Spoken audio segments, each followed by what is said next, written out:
কাশীপুর সেবাব্রতী ময়দানে এক দিবসীয় আদিবাসী সাংস্কৃতিক অনুষ্ঠান আয়োজন করা হয়েছিল। এই অনুষ্ঠানটি আয়োজন করেছিল কাশীপুর আদিবাসী ল্যাম্পের পক্ষ থেকে। এই অনুষ্ঠানে 9টি দল যোগদান করেছিলেন। এরা মূলত সহরাই নৃত্য ও কাঠি নৃত্য পরিচালনা করেন।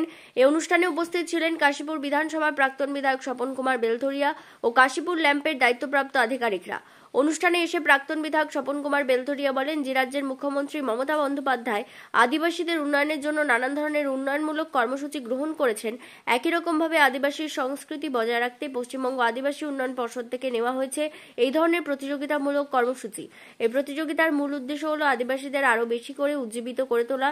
রাজ্যের মুখ্যমন্ত্রী মমতা বন্দ্যোপাধ্যায়ের প্রতিটি মুহূর্তে এদের উন্নয়ন আছে এবং থাকবে। ল্যাম্পের অন্যতম সদস্য নির্মল সরেন বলেন, আমরা ধন্যবাদ জানাই রাজ্যের মুখ্যমন্ত্রী মমতা বন্দ্যোপাধ্যায়কে, আমাদের জন্য এত চিন্তা ভাবনা করেন, আমাদের সংস্কৃতিকে নিয়ে নানান উপন্যাসমূলক কর্মসূচি গ্রহণ করে আমাদের গুরুত্ব আরো বাড়িয়ে তুলেছেন। তাই আমরা মুখ্যমন্ত্রীর কাছে কৃতজ্ঞ।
শুনেছি, জানি, তো এমআরের চাল তো পাওয়া দূরের কথা, জঙ্গলমহলে পিঁপড়ির ডিম খেয়েও বেঁচে থাকতে হতো।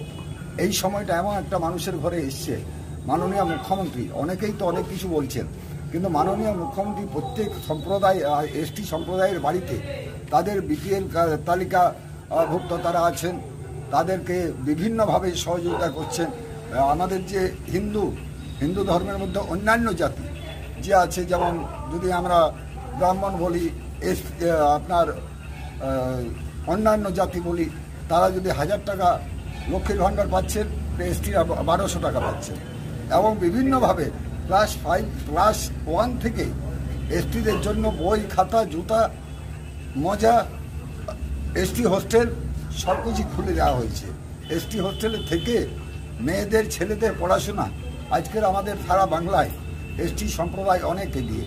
এত আগামী দিন যাতে আরও এগিয়ে যায়, সেটা আমরা অবশ্যই মাননীয় মুখ্যমন্ত্রী মমতা বন্দ্যোপাধ্যায় দপ্তরের মাধ্যমে সেই চিন্তাভাবনা রেখেছেন।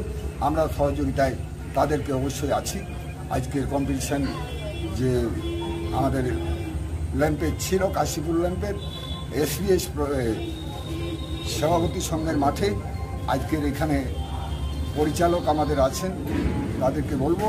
আর এরপরেই আমাদের বক্তব্যের পরেই শেষ করে দেওয়া যায়। কতগুলি দল অংশগ্রহণ করেছে? আমাদের 9টি দল অংশগ্রহণ করেছেন। 9 × 25 আর তিনজন মানে সঙ্গীত শিল্পী ছিলেন আলাদা আলাদাভাবে, তারাও অংশগ্রহণ করেছেন। আরও প্রায় আমাদের 7 থেকে 8খানা টিম আসার কথা ছিল, তারা বৃষ্টির জন্য আসতে পারেননি। আজকে 1টা পর্যন্ত প্রচুর বৃষ্টি, 1টার পর বৃষ্টি থেমেছে।